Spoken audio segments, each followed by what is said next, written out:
Estende as suas mãos para cá. Senhor, mais uma vez, ó Pai, entrego nas tuas mãos o teu filho, Senhor. Eu sei, ó Pai, que a mensagem já foi revelada ao coração do teu servo. Que o Senhor venha preparar, ó Pai, o nosso coração para receber esta palavra revelada.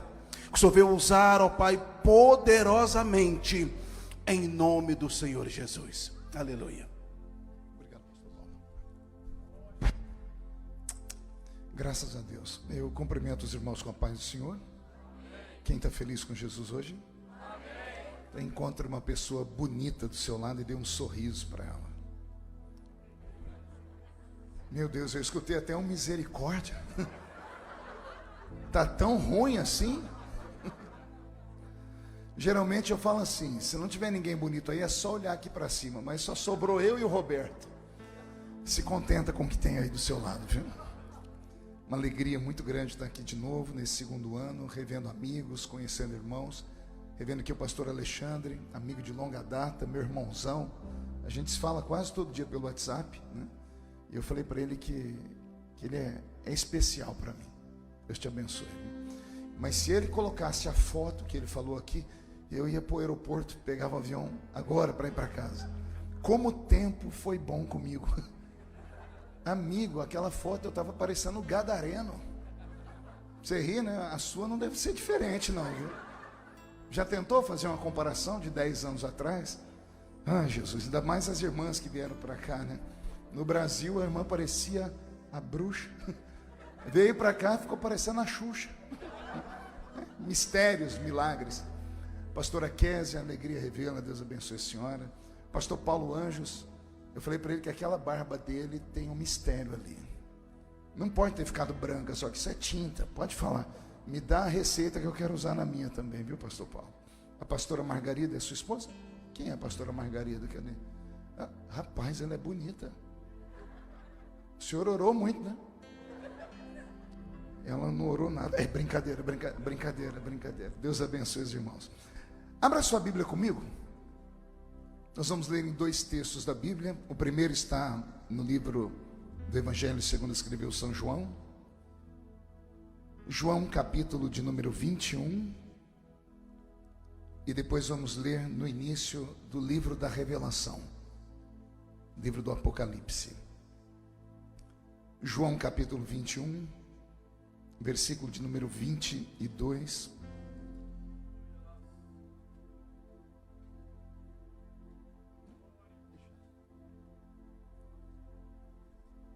João capítulo de número 21, versículo 22, está escrito: Disse-lhe Jesus: se eu quero que ele fique até que eu venha, que te importa a ti? Segue-me tu. Divulgou-se, pois, entre os irmãos este dito, que aquele discípulo não havia de morrer. Jesus, porém, não lhe disse que ele não morreria, mas: se eu quero que ele fique até que eu venha, que te importa a ti? Este é o discípulo que testifica destas coisas e as que escreveu, e sabemos que o seu testemunho é verdadeiro. Livro do Apocalipse, capítulo 1.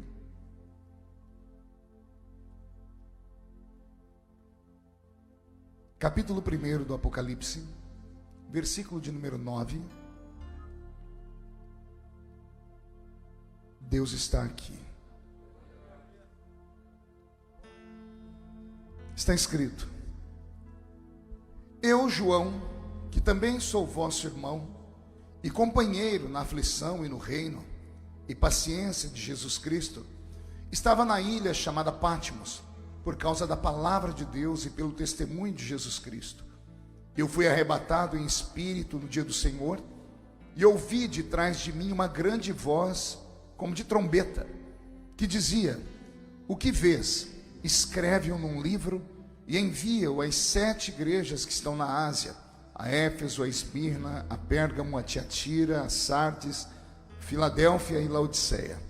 Virei-me para ver quem falava comigo, e virando-me vi 7 castiçais de ouro, e no meio dos 7 castiçais um semelhante ao Filho do Homem, vestido até os pés de um vestido comprido cingido pelos peitos com um cinto de ouro.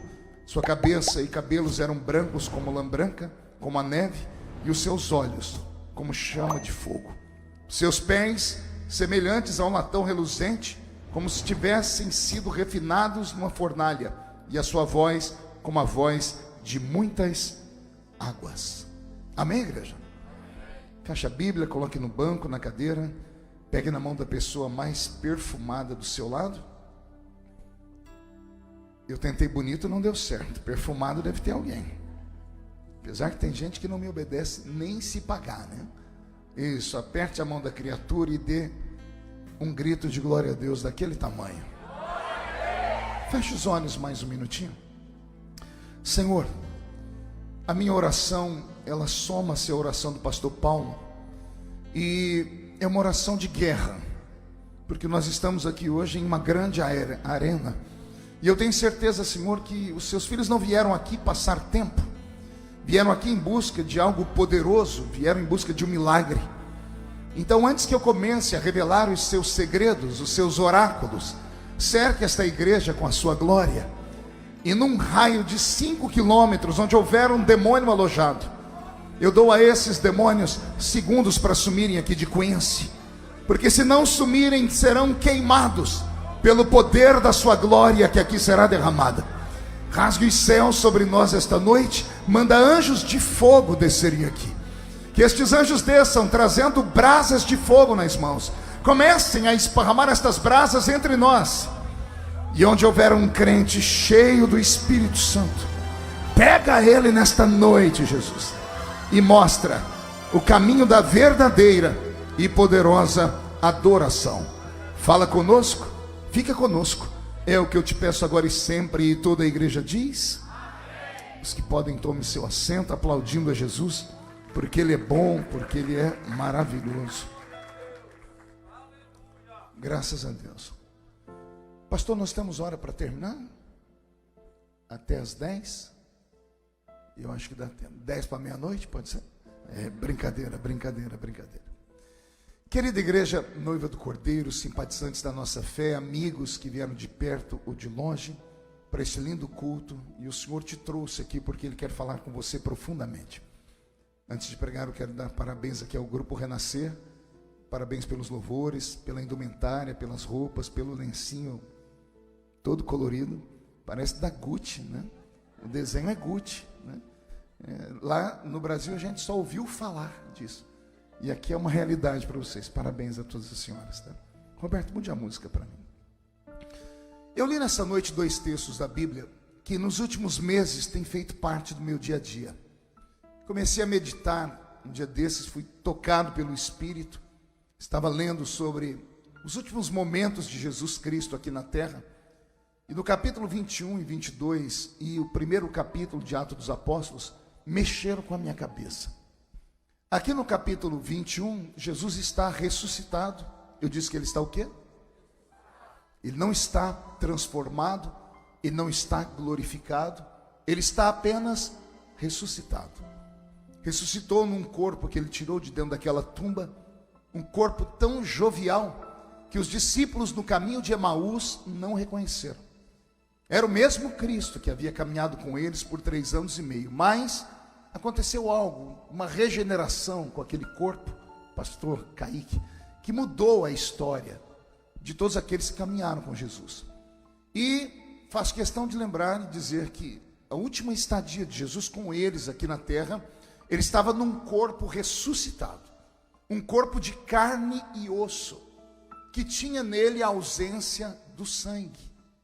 Como pode um corpo ressuscitar sem sangue? O dele teve esse mistério. Por que não ressuscitou com sangue?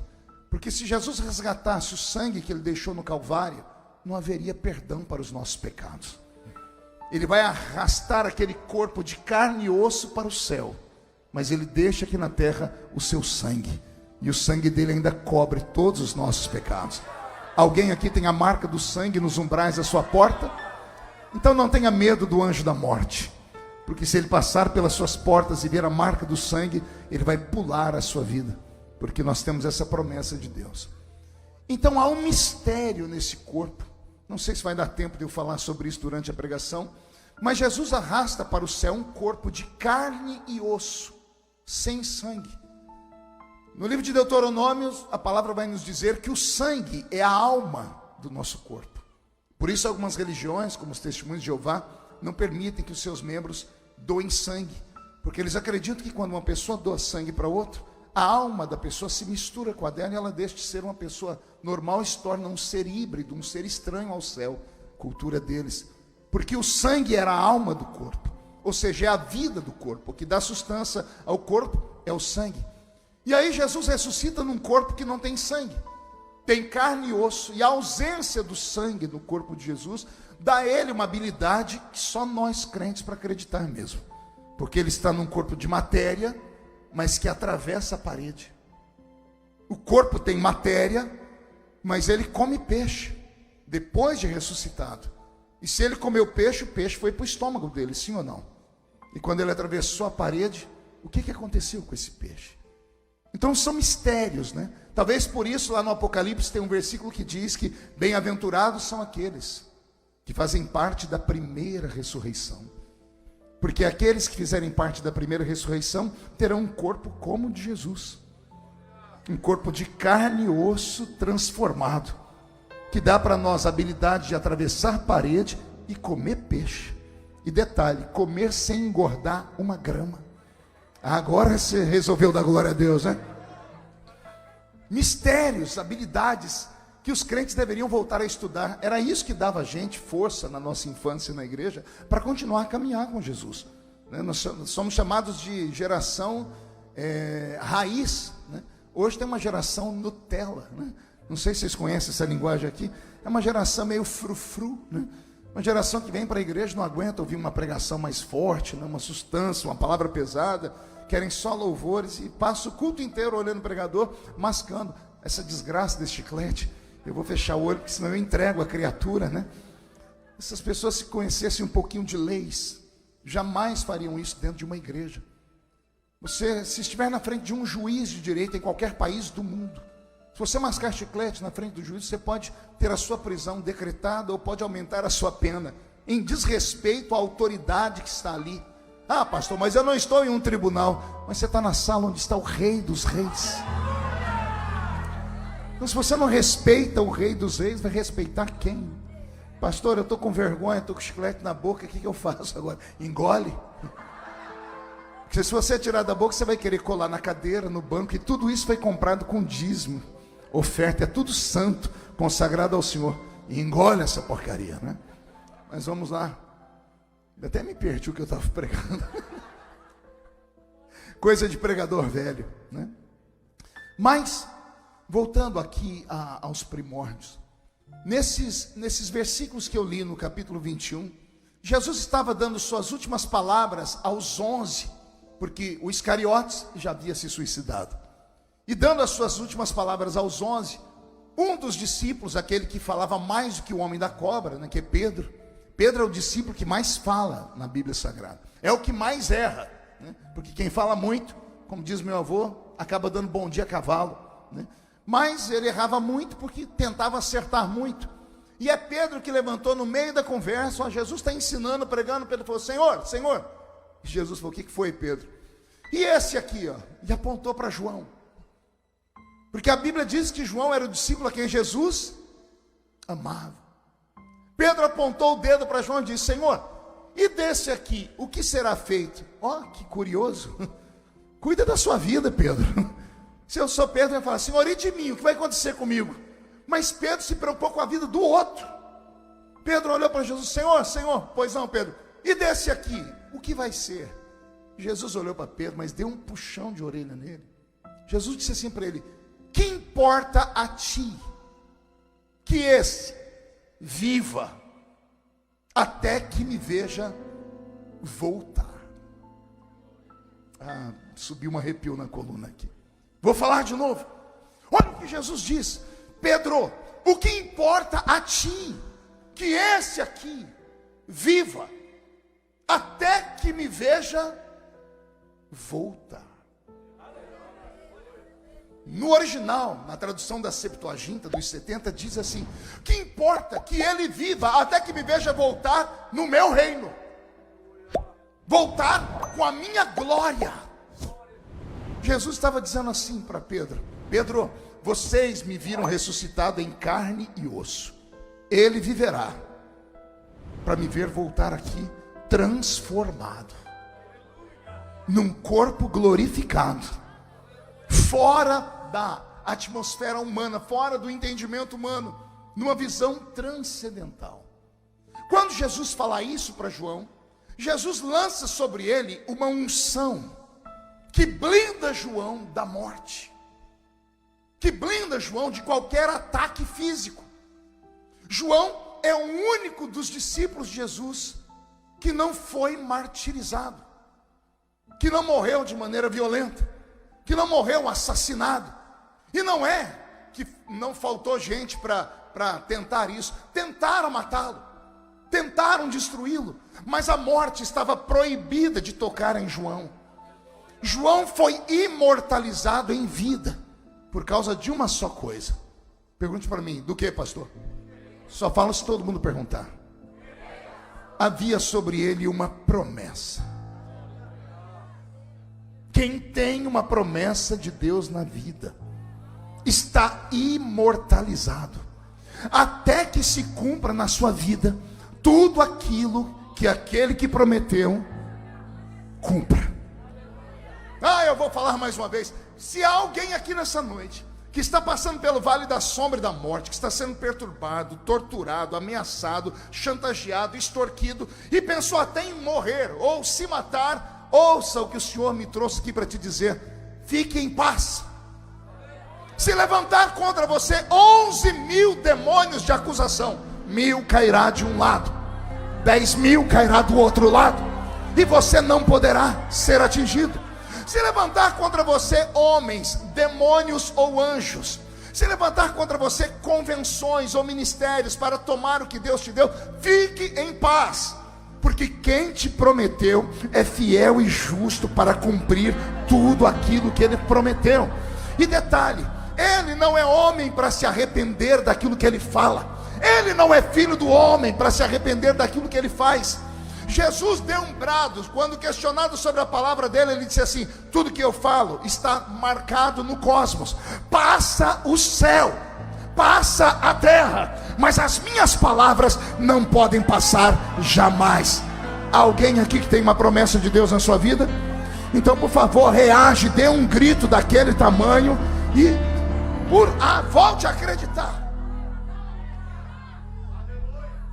Que importa que ele viva até que me veja voltar aqui no meu reino e na minha glória.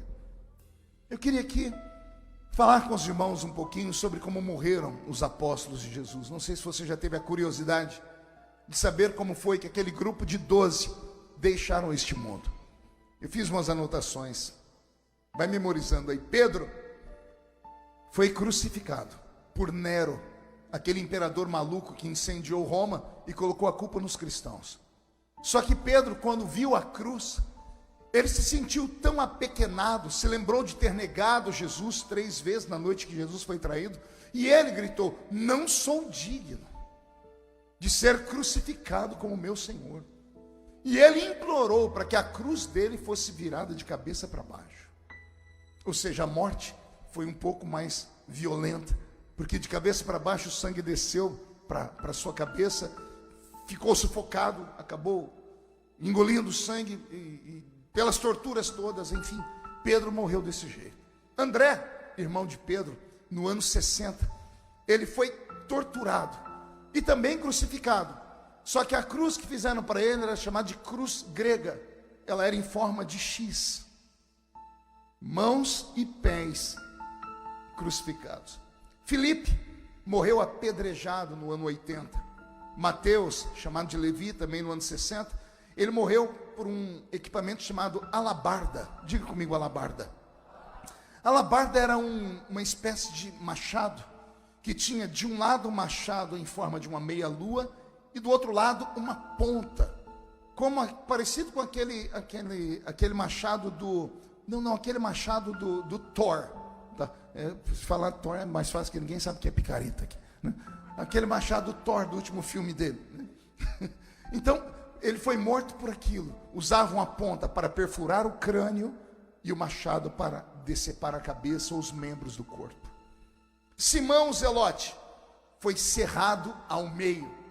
Tiago, o menor, Atos capítulo 12, foi morto ao fio da espada. Tiago, o menor, foi morto no ano 62, apedrejado até a morte. Judas Tadeu, também morto por uma alabarda, esse machado que eu falei.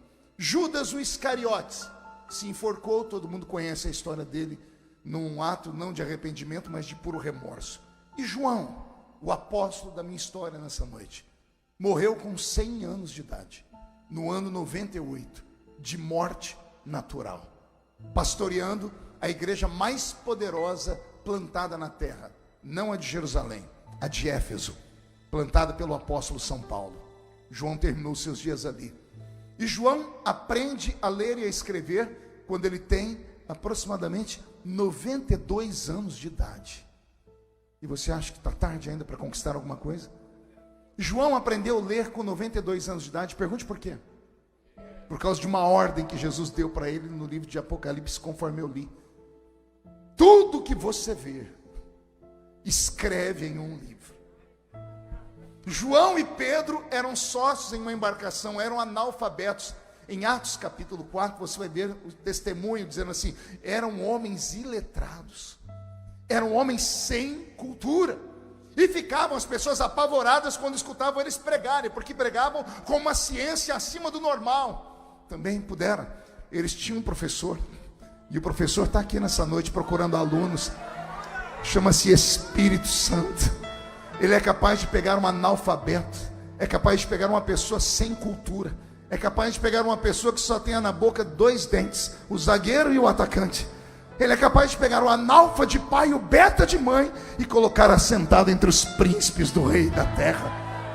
Olha o que ele fez comigo, ex-cortador de cana, me transformou em secretário, em conselheiro de um presidente da república. E você ainda não acredita que ele é capaz de mudar a sua história aqui hoje? Você é só um vaso. E às vezes eu fico olhando para esses vasos e eu dou gargalhadas. Pergunte por quê? Quem é que em sã juízo pega as suas joias mais preciosas e coloca dentro de um vaso de barro? Quem tem juízo pega as suas joias e coloca num cofre, coloca num banco, coloca aqui no Forte Knox, nos Estados Unidos da América, num lugar que não tem nem bomba atômica é capaz de destruir, porque joias ficam em lugares que são protegidos. Aí vem o eterno Deus, olha para mim, olha para você, vaso de barro, vaso que pode ser trincado no único solavanco de um carro, vaso que pode ficar empoeirado, e ele pega as joias mais preciosas dele e deposita dentro de nós. É por isso que a graça é tão maravilhosa. Ninguém aqui é salvo porque merece. Você não é salvo porque subiu um monte, porque jejuou, porque venceu a carne, não. Você não é poderoso em Deus porque você é mais santo do que eu, não. Ele te amou, eu nem sei porquê.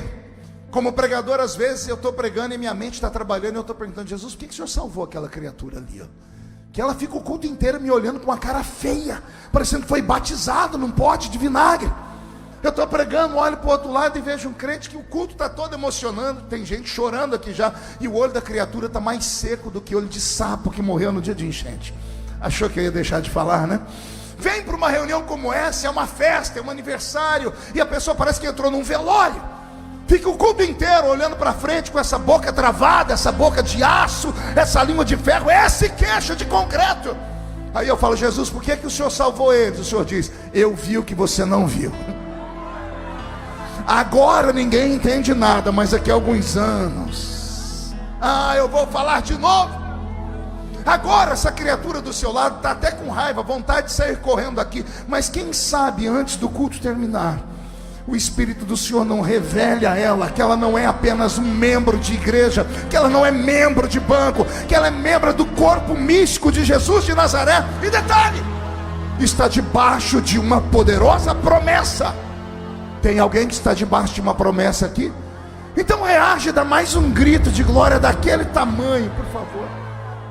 Mais baixinho. importa que ele viva, até que me veja voltar. Passam-se os anos, pergunte quantos? 60. Pouco tempo, não é? 60 anos. João está vivo, a sua fama percorre a terra. O imperador Domiciano, que agora governa Roma, ouve falar da história de uma religião nova que nasceu por aquele tempo, chamada de O Caminho. O apelido da nossa religião era O Caminho. Mais tarde foi transformado em cristianismo por causa do apóstolo São Paulo, mas era conhecido como O Caminho. Os imperadores, o que não faltava para eles era um tempo. Nero ficava tocando sua harpa, Domiciano gostava de ler. Começou a ler as histórias de como naquela época haviam escribas de todos os naipes da sociedade. Roma também tinha os seus escritos. Homens de carne e osso, que falavam a paralíticos e os paralíticos não andavam, que oravam por cegos e os cegos enxergavam, que surdos ouviam. Havia histórias de que até mortos ressuscitavam. E ele então procurou conhecer essas pessoas. E aí alguém comentou com ele: existe um que caminhou ao lado do tal Exu. Ainda há um vivo, testemunha ocular de que o filho do carpinteiro fazia sinais. Domiciano manda suas escoltas procurarem e acharam o velho João, 90 anos de idade. E o imperador fez uma besteira. Pergunte qual?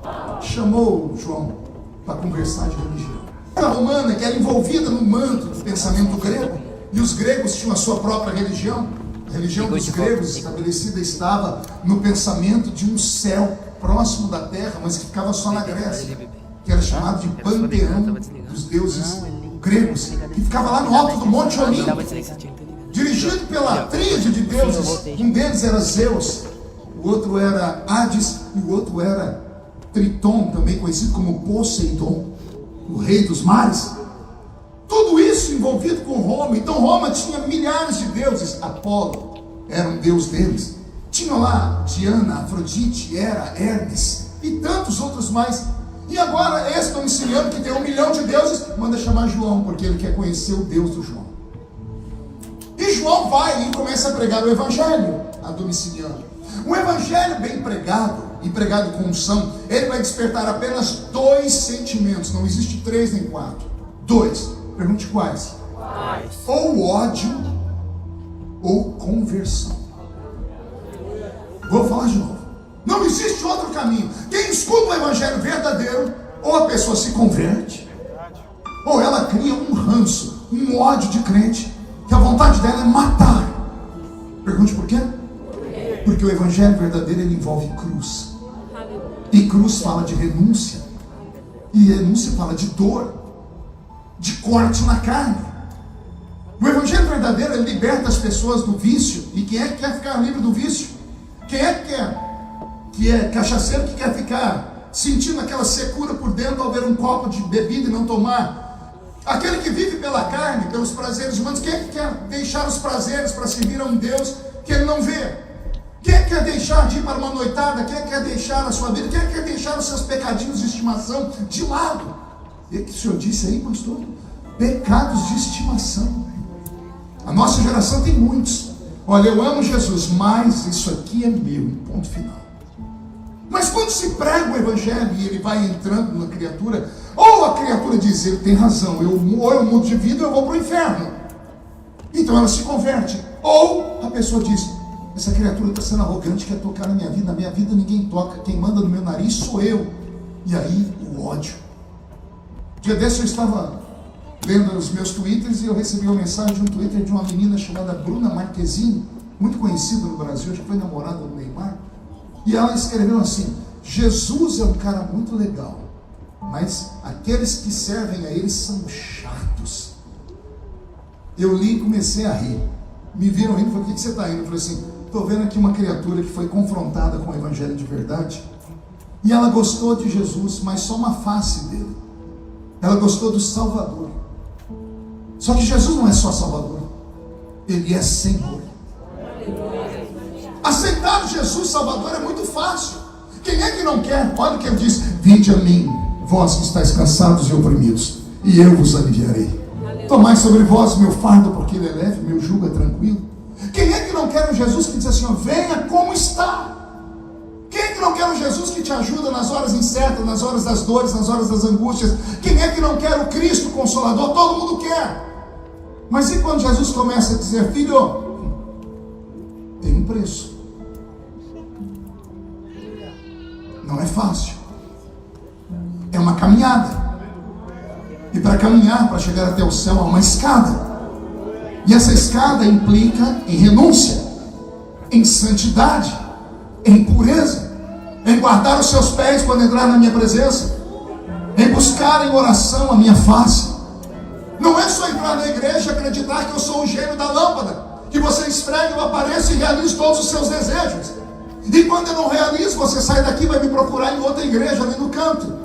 E quando aquela não realiza, você vai mais para frente e entra em outra igreja, naquela que traz a melhor proposta de milagre, de coisas instantâneas. E pior, quando você não acha nenhuma, as pessoas acabam abrindo uma igreja para elas. Não sei se aqui é assim, mas no Brasil é mais fácil abrir uma igreja no Brasil do que abrir boteco. Porque as pessoas querem o mágico. As pessoas querem o Deus que os sirva. O Deus que veio para um culto como esse esquece que o culto é para ele. Você percebeu isso já ou não? Que os nossos cultos perderam o sentido. Jesus tinha que ser o centro da reunião. Jesus não é mais o centro da reunião, nós somos. Os louvores não são para ele. Nós, menino, não canta esse louvor porque ele fala tanto comigo. Olha só, estamos pedindo um louvor para nós. E o louvor não é para nós. O louvor é para aquele que está sentado no alto sublime. O culto não é para nós. A gente entra na igreja, dobra o joelho. Isso quando dobra.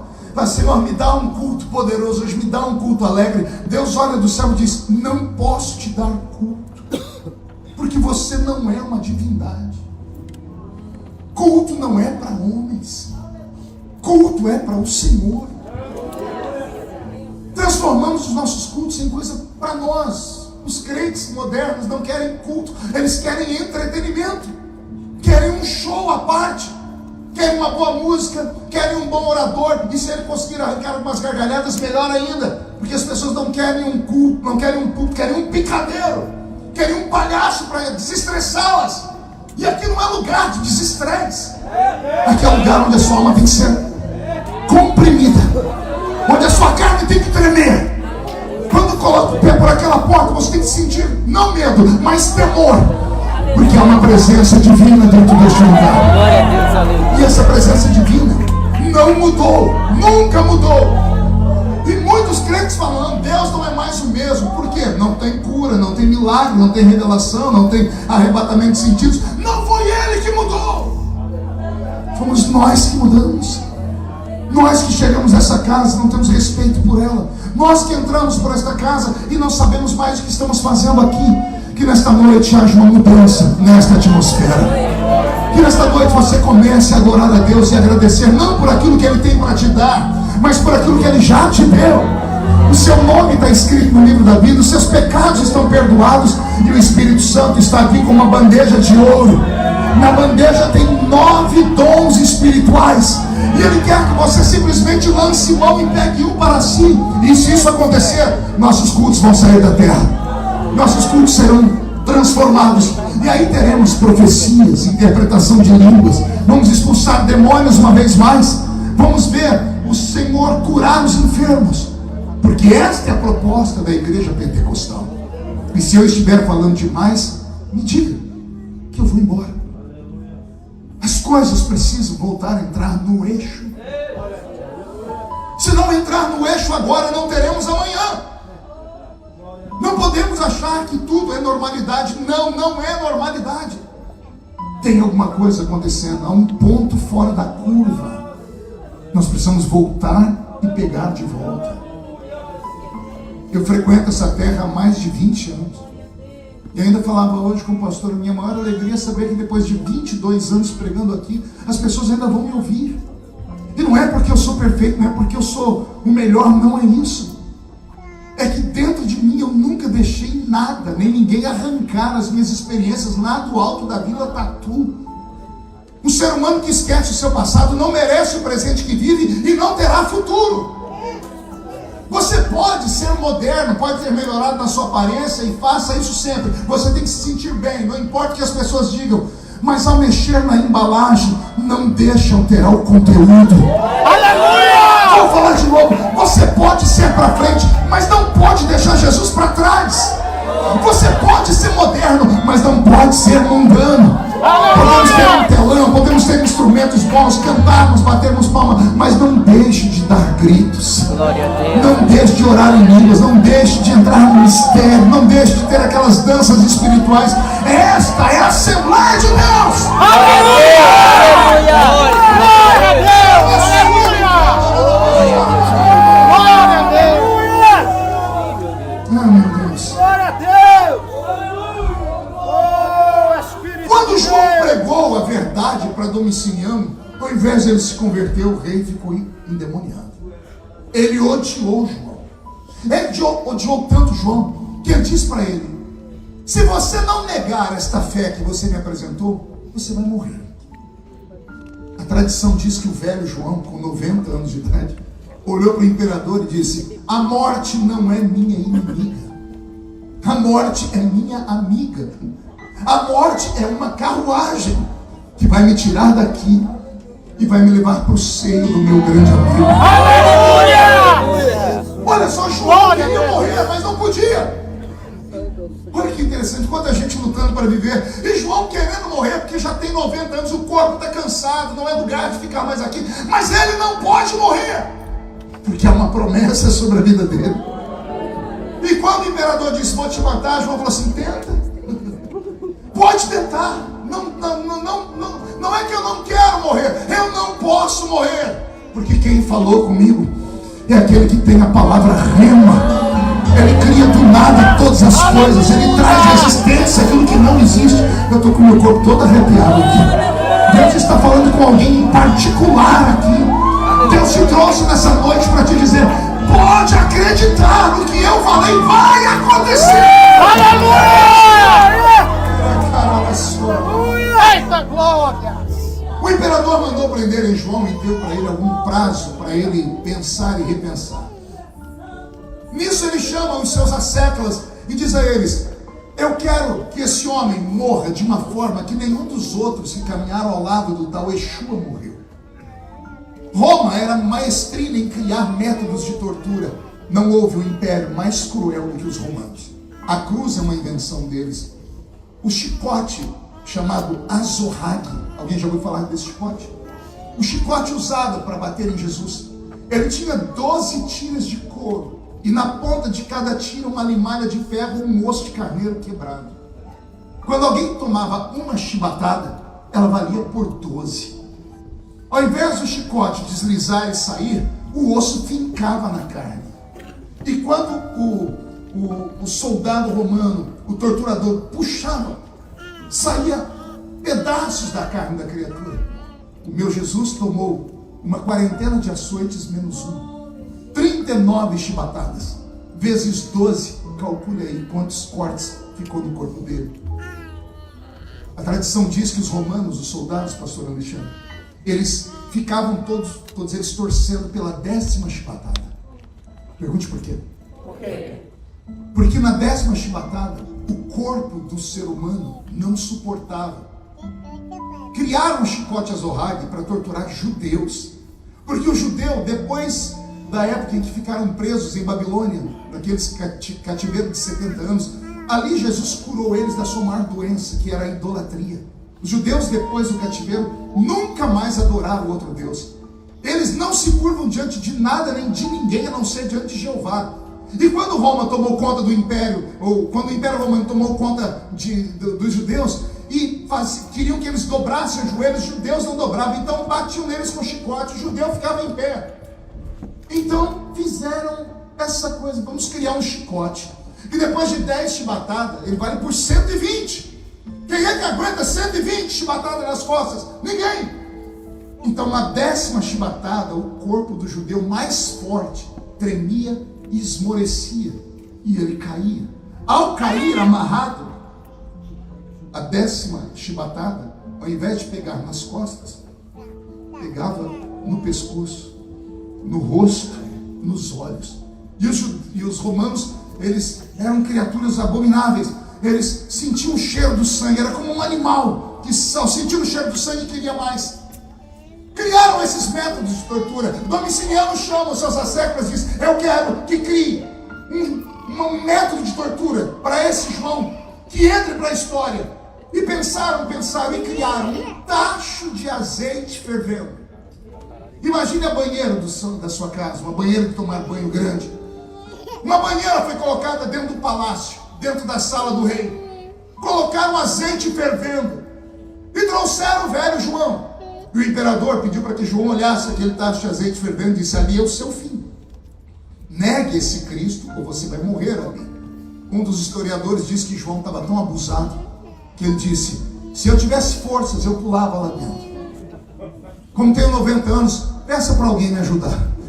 Peça para os seus soldados me colocar lá dentro rápido, porque a morte, eu já disse, não é minha inimiga. E o imperador endemoniado disse: coloquem João dentro desse tacho de azeite fervendo. E jogaram João lá dentro.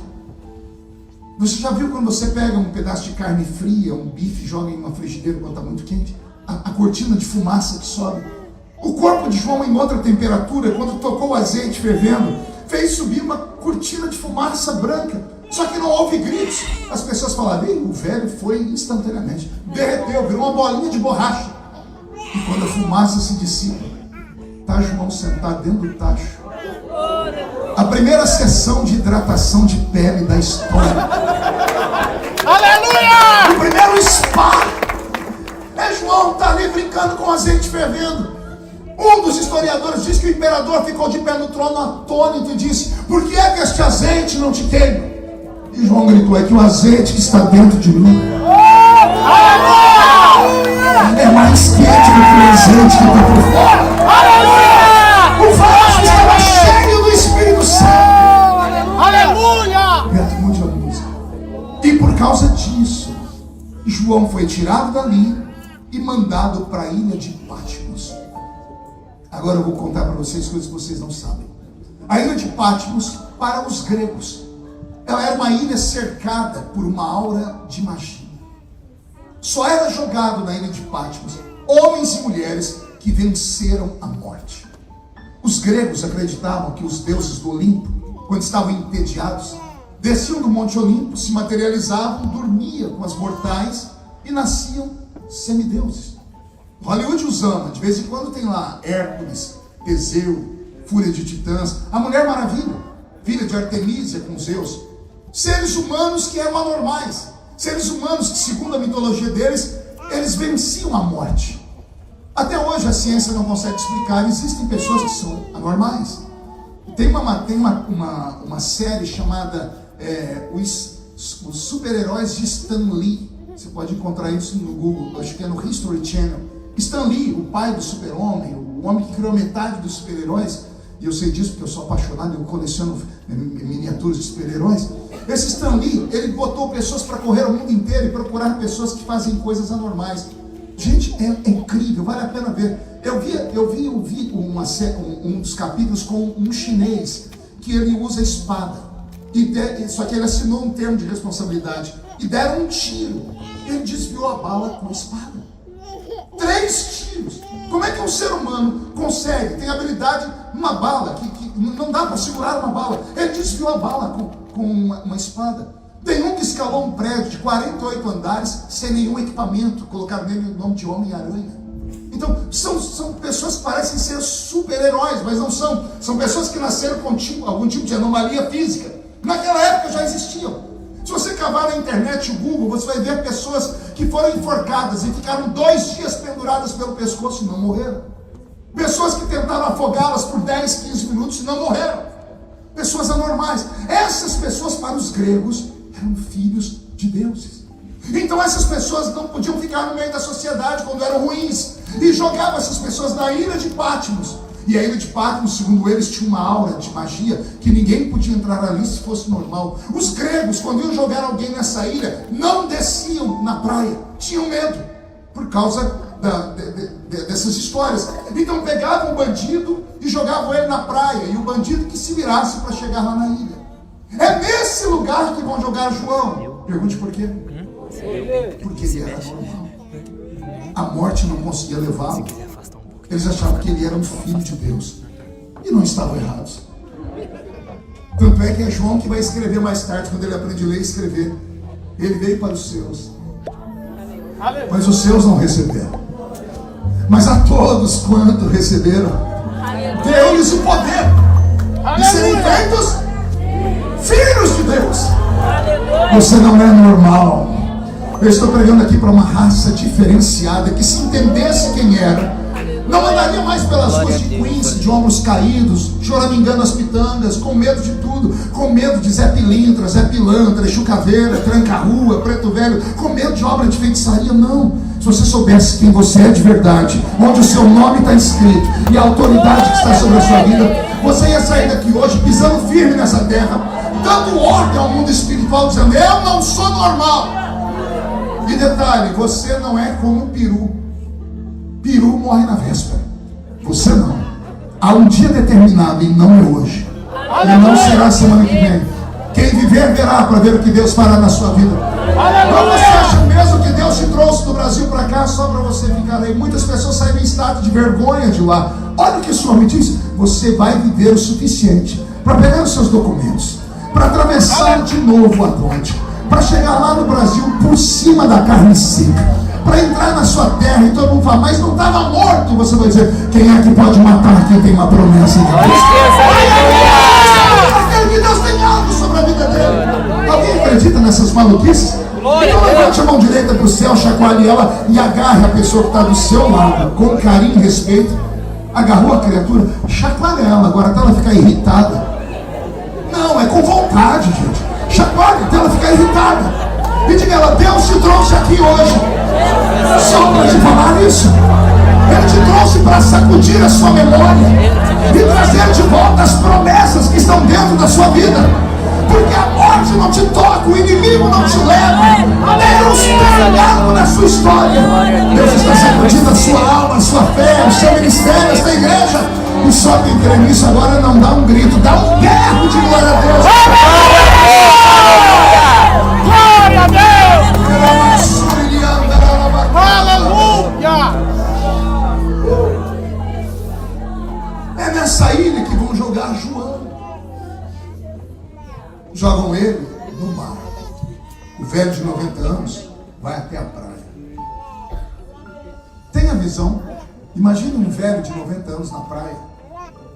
Ele sabe que para a esquerda e para a direita não tem saída. Porque uma ilha, o caminho termina em si mesmo, porque é um anel. Se ele sair pela esquerda, ele vai chegar naquele ponto. Se sair pela direita, vai chegar naquele ponto. Para a esquerda e para a direita não tem saída. Para trás não tem saída, tem um mar.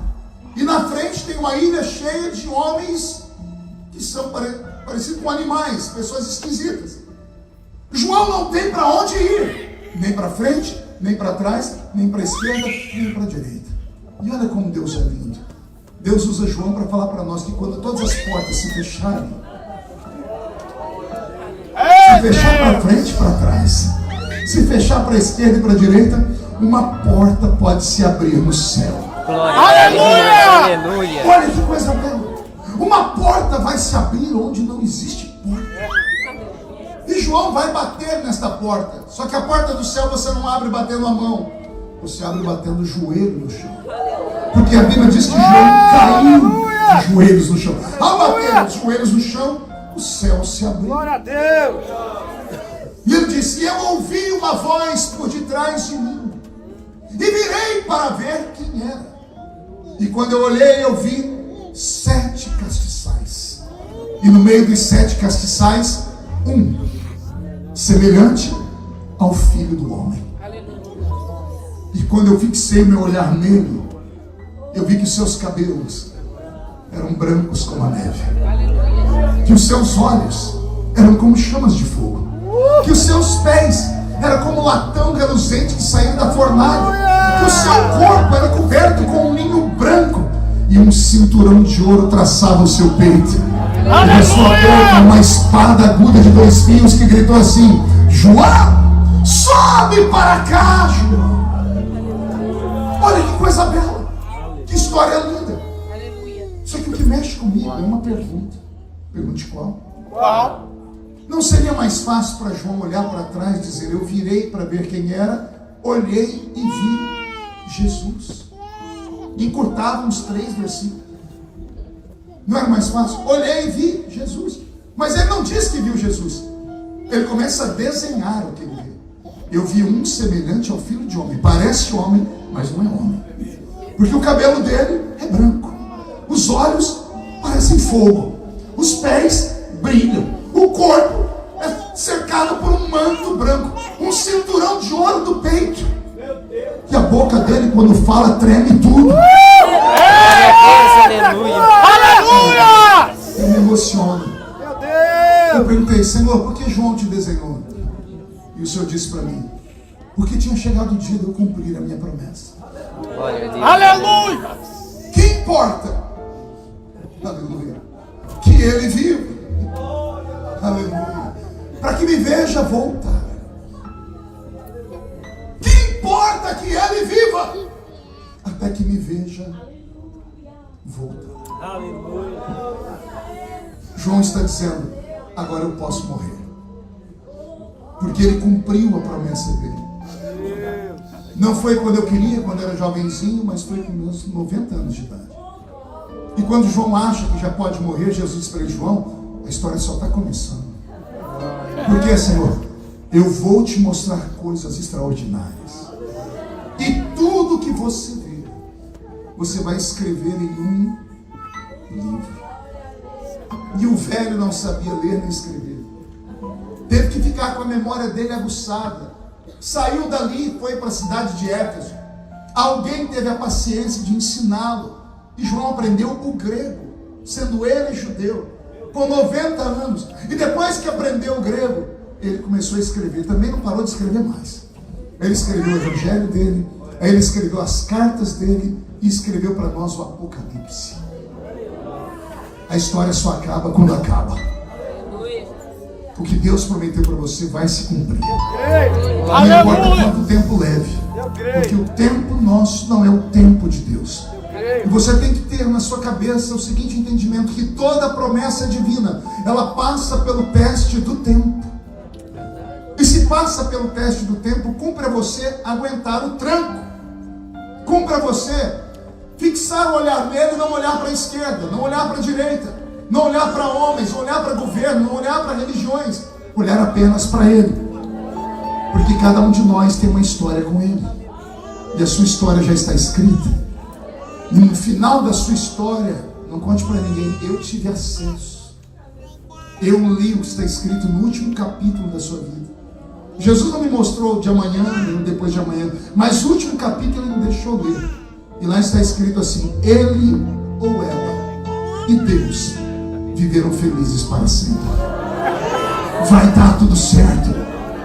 Pode acreditar, Deus está movendo enquanto eu prego. Seu coração bateu forte? Seus olhos estão lacrimejando? É porque a fé foi aguçada. E quando a fé é aguçada, o sobrenatural começa a acontecer. Eu estou pregando aqui agora, Deus está visitando lá a sua terra. Visitando seu pai, sua mãe, seu irmão, seu tio, seu primo.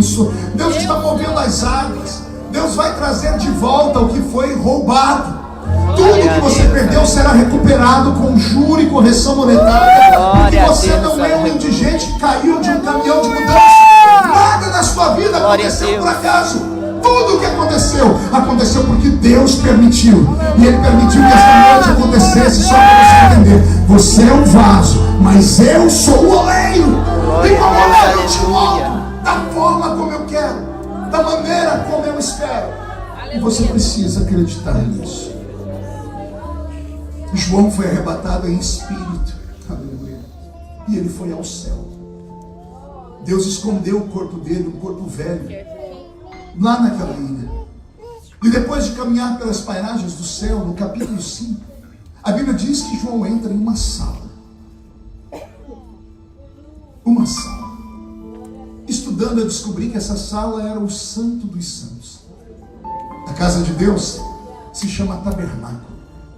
Há um tabernáculo no céu. Como é que o senhor sabe, pastor? Hebreus capítulo 9. Assim como há um tabernáculo terrestre, que é tipo e sombra de um tabernáculo celeste. Só se usa a palavra terrestre para separar algo que não é desta dimensão. E o escritor aos Hebreus diz no capítulo 9, assim como há um tabernáculo terrestre, ele está dizendo, só há um na terra, porque há um no céu. Aleluia. Quem trouxe para nós o modelo do tabernáculo foi Moisés. Depois de um jejum de 80 dias no alto da montanha, foi até o céu e enxergou o céu. Ao ver o céu, ele desceu na terra e disse, Senhor, e agora? O Senhor disse, já ungi 2 homens em Israel, Bezaleel e Aholiabe. Tudo que você falar, eles vão ver e vão reproduzir com ouro e prata. E Moisés chamou os dois e disse, eu vi lá em cima um negócio. E eles falam, fala para nós, eu vi lá uma pia. E eles fazem a pia de bronze, que é da entrada do átrio. Eu vi também uma escadaria, que é a entrada do tabernáculo, que é o alpendre. Eu vi também altares, o lugar santo. Eu vi uma cortina que separava. E eu vi atrás do lugar santo. Eu vi o santo dos santos. Eu vi um trono. Os querubins sustentavam esse trono. E daí surgiu a arca da aliança. Então João foi lá. Ele atravessou o alpendre. Ele atravessou o átrio. Atravessou o lugar santo. E ele entrou no santo dos santos. Quando ele entrou no santo dos santos, ele viu o trono. Ele viu Deus sentado em um trono. E ele viu Deus segurando na mão um livro. E quando ele viu aquele livro, interessante, parece que no céu ninguém precisa falar nada. Como nós somos espírito, e todo espírito ele tem origem no espírito primaz, que é Deus. Quando estamos na presença de Deus lá no céu, não precisa conversar. O que Deus sabe, a pessoa sabe. É como se fosse uma conversa pela mente. João olha para aquele ser, ele olha para o que tem na mão dele, um livro, Apocalipse capítulo 5. Ele vê o livro fechado por dentro e por fora. E de repente entra alguém dentro daquela sala gritando, ninguém na terra, nem debaixo dela, nem em cima dela, foi encontrado digno de olhar para o livro, nem de abrir o livro, e nem de ler o que está escrito nele. Alguém lembra disso? Alguém lembra a reação de João? E João disse, e eu chorava muito. Primeira e única vez que houve choro no céu. Esse choro de João mexeu com Deus. Mexeu tanto com Deus que Deus criou uma lei. Pergunte qual? Uau. Quando terminar tudo e os crentes forem morar no céu, eu os receberei na entrada da cidade e enxugarei dos seus olhos todas as suas lágrimas. Aleluia. Porque lá não há lugar de pranto. A única pessoa que chorou lá foi João. E isso mexeu comigo. João disse, eu chorava muito. Não é um choro comum, não é um choro que você chora mesmo. Ele chorava muito, chorar muito é chorar em desespero. E a pergunta que fica é, por que ele está desesperado? E alguém vai dizer, pastor, porque ele viu um livro fechado. Sim, mas ninguém falou que livro era aquele. Por que ele chora? E aí vem os crentes que não entendem de Apocalipse, porque acham que o Apocalipse é as escrituras só do futuro, mas não é. Jesus disse a João, você vai escrever no livro as coisas que eram, as que são e as que hão de acontecer. O Apocalipse é uma mistura do passado de João, do presente dele e do futuro dele. Por isso que o livro do Apocalipse é mais difícil de ser interpretado e é tão pouco pregado. Porque para cada escritura há 1 milhão de interpretações. O livro do capítulo 5, por exemplo, tem crente que tem medo do livro abrir. Pergunte por quê? Por quê? Quando abriu o livro, surgiu os 4 cavaleiros. Começou o toque das trombetas, o derramamento das taças, as estrelas caindo do céu, a terra sendo engolida e dizimada. Então, se o livro do capítulo 5 é um livro tão ruim, é melhor ele ficar fechado? Sim ou não? Você sabe que se você abrir, vai destruir tudo. Você abre ou deixa fechado? É lógica. Hã? Aberto ou fechado? Fechado é melhor, não é? Mas entrou um homem gritando, ninguém pode olhar para o livro, nem abrir, nem ler. E João, ao invés de ficar feliz, fala, yes! Porque se o livro não for aberto, não tem praga. A Bíblia diz que João chora muito. Pergunte por quê? Por quê? Porque não há uma interpretação só. Aquele livro é o livro mais lindo já escrito no universo. Eu sou capaz de dizer para os irmãos a cor da tinta que Deus usou para escrever naquele livro. Pensamento meu. Um livro escrito todo em vermelho. Em teologia alta, esse livro tem um apelido. É chamado de Livro da Redenção da Humanidade. Pomposo nome, né? Bonito. Mas a gente que é da roça não entende nada. Então Deus colocou um apelido no livro. E o apelido todo mundo conhece. Pergunte para mim, qual é o apelido do livro, pastor? O Livro da Redenção da Humanidade é chamado de Livro da Vida. Já teve até uma reação. Redenção da Humanidade, todo mundo quer. Mas Livro da Vida, o coração da gente salta forte. Por quê? Porque o livro da vida foi escrito com o sangue de Jesus. O que está escrito naquele livro? Alguém sabe? Só eu? O meu nome está lá. Quem tem o nome escrito no livro da vida? Glória a Deus. Sério? A sua reação é essa? De derrotado? Quem tem o nome escrito no livro da vida? Glória a Deus. Mas a pergunta que fica ainda é: por que João chorava muito? Pergunte por quê, pastor? Porque João entendeu que aquele livro não era só um livro, era um testamento. O testamento é um documento feito por quem tem fé pública. Uma pessoa rica, importante, nem tão rica, mas que tem alguns bens, percebendo que ao morrer a família vai entrar em convulsão, tem a prudência de chamar um advogado. Esse tem fé pública. O advogado escuta a pessoa e diz assim: olha, quando eu morrer, todos os meus bens serão distribuídos. A casa para minha esposa, a fazenda para o meu filho, o carro para minha filha, algo para o meu sobrinho, algo para um amigo. Uma vez que o testamento está pronto, ele é lido em voz alta na frente de testemunhas. O advogado precisa levar um cartório, e o cartorário lá dentro, o escrivão, é a testemunha.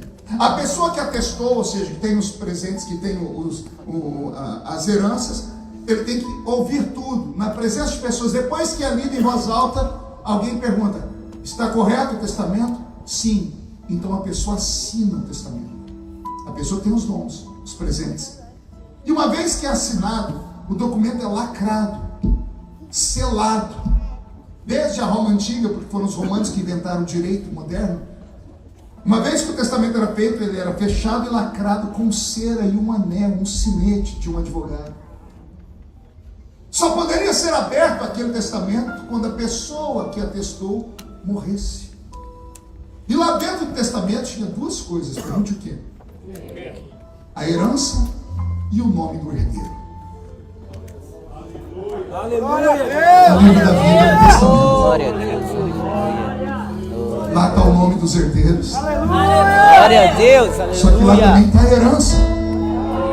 Pergunte qual é a herança, pastor? A vida eterna. Vou falar uma coisa para te deixar feliz. O seu nome está lá, mas o nome da sua família também. Glória Não, a Deus. pastor, que a família não é Aleluia. salva ainda, por enquanto.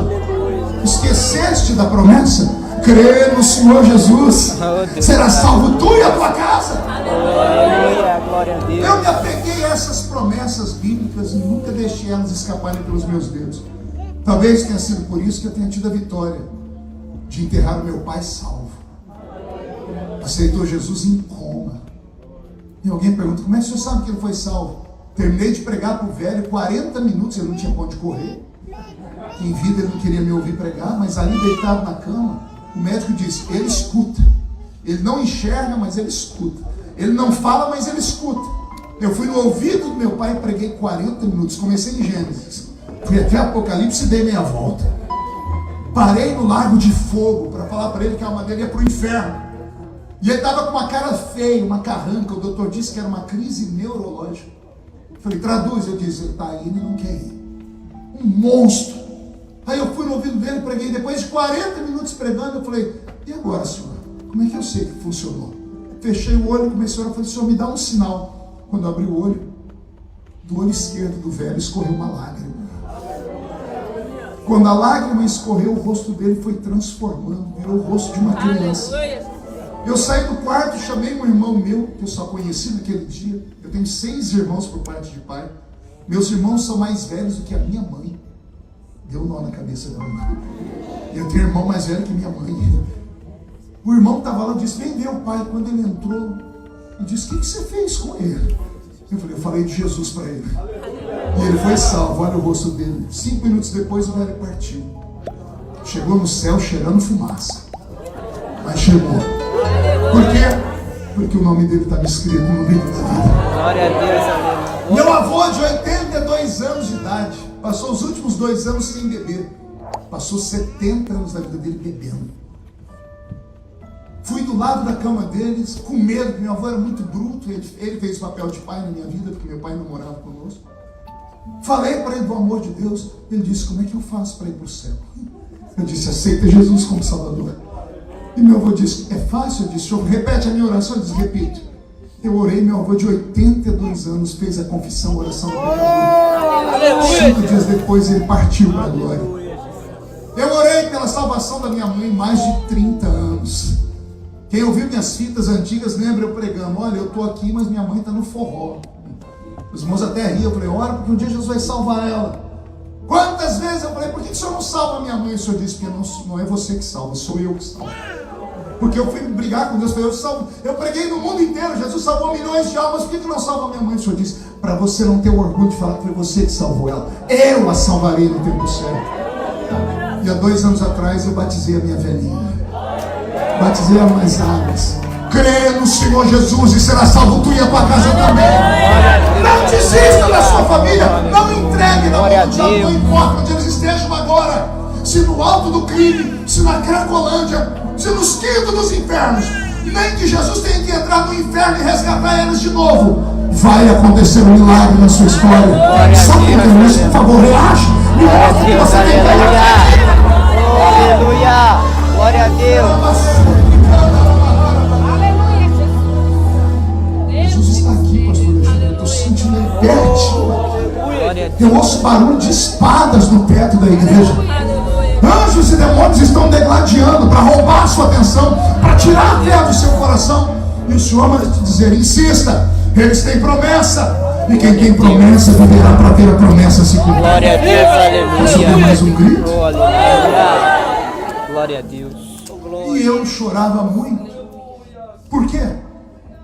Porque entrou lá dentro daquela sala um procurador da justiça, porque o procurador é o que acusa. Ele entrou gritando: ninguém na terra que está vivo, ninguém debaixo da terra que está morto, ninguém acima da terra que ainda não nasceu. Como assim, pastor? Quem não nasceu está em Deus. É Salomão que diz: quando o homem morre, o pó volta ao pó, e o espírito volta a Deus, porque é Deus quem? Aqueles que ainda não nasceram. Olha o que o homem está dizendo: ninguém na terra vivo, nem debaixo dela morto, e nem em cima dela foi encontrado digno de olhar para o livro, de abrir o livro e de ler o que está escrito nele. Ou seja, esse testamento nunca será aberto. Por quê?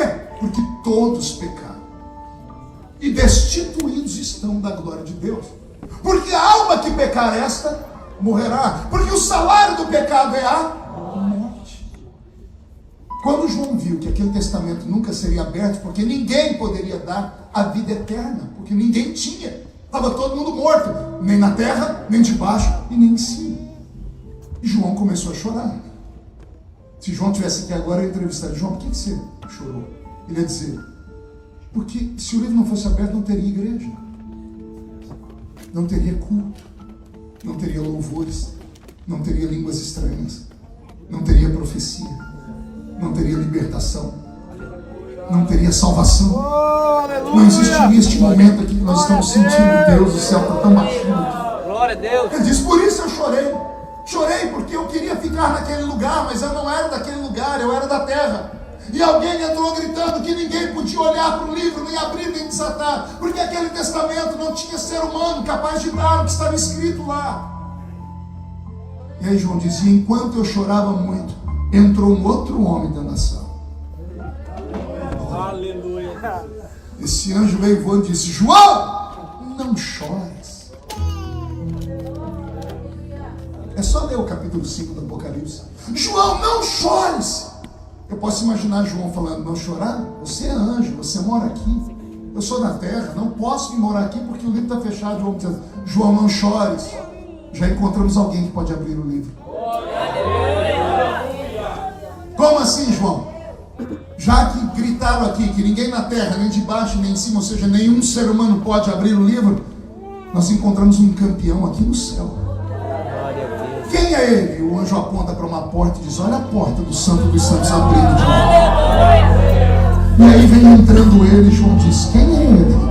E alguém diz: eis aí, João, o leão da tribo de Judá, a raiz de Davi, que me ensina a abrir o livro e desatar os seus 7 selos.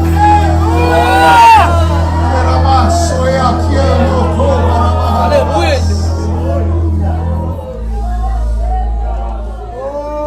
Que importa que ele viva até que me veja voltar no meu reino e na minha glória. Eu tenho uma última frase para dar a todos que vieram aqui, que fique memorizado e registrado no céu. Que importa que você viva até que você veja se cumprir na sua vida tudo que Deus prometeu. Quem é um homem para falar não quando Deus disse sim? Quem é um ser humano para colocar um ponto final onde Deus ainda está escrevendo? Seres humanos se atormentam com os acidentes no meio do caminho. Ah, pecou. Ah, caiu. Ah, olha o escândalo. Terminou tudo. Quem é que pode falar isso? Quem é que pode determinar o fim de um ministério? O fim de um casamento? Quem? Não há homem na terra, não há anjo no céu e nem demônio no inferno que pode falar para você: acabou tudo. Não pode, porque quem falou com você foi Deus. Aí a gente vai: ah, pastor, mas a criatura falhou. Engraçado, né? Deus não sabia?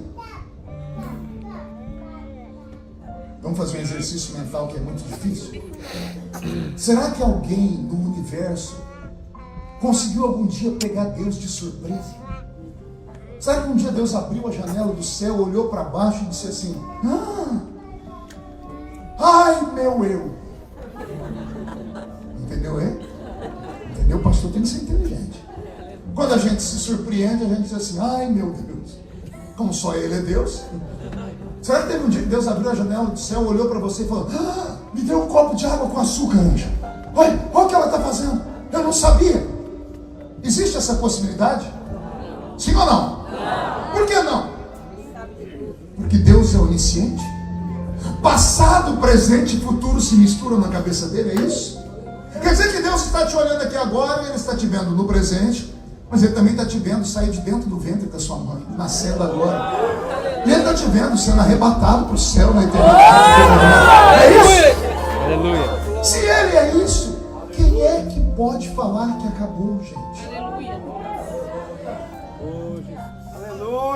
Deus vê o que a gente não vê. Glória a Deus. E Ele acredita no que a gente não acredita. E Ele só te trouxe aqui essa noite para te dizer isso. Dorme em paz. Tá tudo bem. Acalma a tua alma. Fica tranquilo. Ele cuida de ti.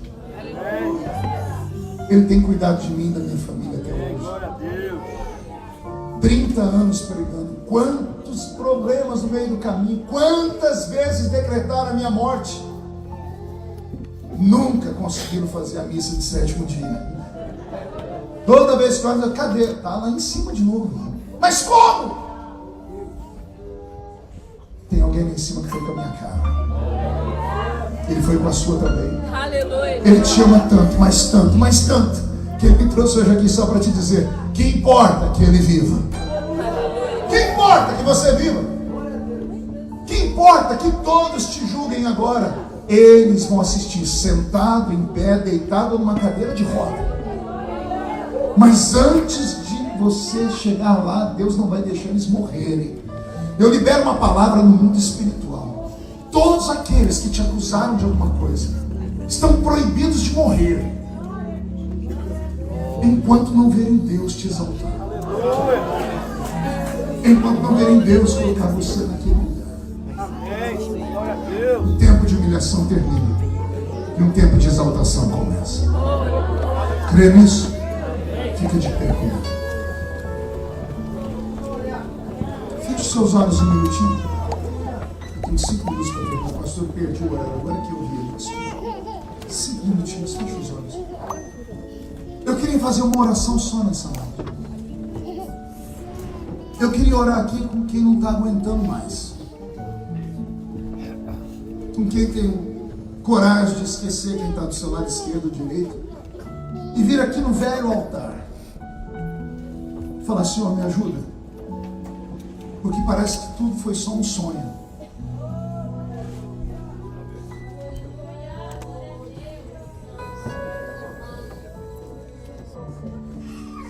Feche os olhos. Tem coragem de vir? Eu quero orar por você. Para você que tem aquela promessa que não se cumpriu ainda. Vem.